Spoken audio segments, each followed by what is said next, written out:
mabuting tao. Ang layunin nito ay magbuo ng mga lider at mamayang magtataguyod ng positibong pagbabago sa lipunan, hindi lamang sa kasanayang pang-akademiko, may integridad sa sarili, pananagutan at pagmamahal sa bayan. Sa tutupong ito, naiyayaman ko po si Kaiser P. Villarante mula sa Kinder SpongeBob upang magbigay ng bating pagtanggap. Palakpakan po natin siya.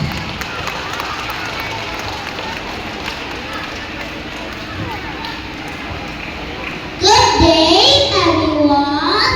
On behalf of Santa Rosa Elementary School, Santa 3, I want to thank to our guests from STO, our BSTS, Dr. Dean Tolentino, and our EBS, Ma'am Maritong Depende, our beloved principal, Dr. Jonah L. Castillo, our dedicated master teacher, Sir Rodel Papis, to other master teachers, parents, and my fellow kid students.